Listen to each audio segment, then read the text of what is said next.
on est le premier livre sur les comédies françaises au cinéma. C'est-à-dire que quand nous, on est allé dans les bibliothèques spécialisées, soit au Forum des Images, soit à la Cinémathèque, on n'a rien trouvé.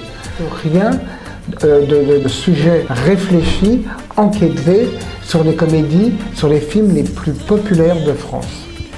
Il y a un tel mépris des critiques, du cinéma, des comédies, qui bien qu'elles réunissent des millions, des dizaines de millions de spectateurs quand elles marchent, on est le premier livre sur les comédies françaises au cinéma.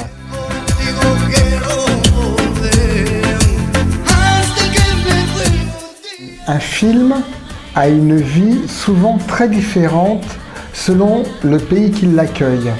Par exemple pour les visiteurs, comment le film avait marché aussi à l'étranger, parce qu'on pensait que c'était un film tellement franco-français qu'il n'aurait aucun succès à l'extérieur. Mais en fait, comme il parle du Moyen-Âge et que le Moyen-Âge est je dirais un vécu potentiel de toute l'Europe, il y a une architecture du Moyen-Âge qui existe jusqu'à aujourd'hui dans tous les pays européens.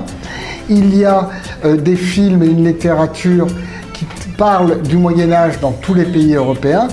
Et ce qui fait que, ici ou là, les visiteurs ont réuni un grand succès.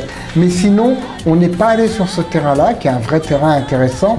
On est resté sur qu'est-ce que disent les comédies françaises de la société.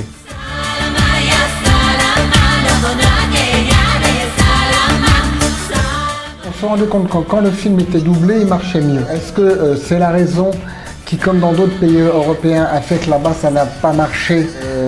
C'est celle que j'avance parce que c'est la plus récurrente, mais honnêtement, j'en sais pas plus.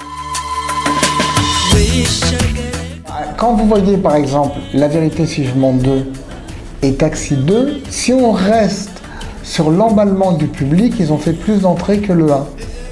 En revanche, Les Visiteurs, qui a fait près de 14 millions d'entrées, le 2 est nettement moins bon. Les Ripoux, qui est un film formidable, le 2 a presque pas marché. Et que parfois, on retrouve les acteurs, les intervenants ou l'esprit d'une comédie qu'on aime bien avec bonheur. Parfois, on est tellement dans l'attente qu'on est déçu. Par exemple, on attend tous La vérité si je mens 3, qui doit sortir en février 2012. Il y a des films, on n'a pas du tout envie d'imaginer une suite, hein, mais j'ai pas d'avis arrêté. Moi, par exemple, j'ai trouvé que La vérité si je mens 2 était nettement mieux que le premier.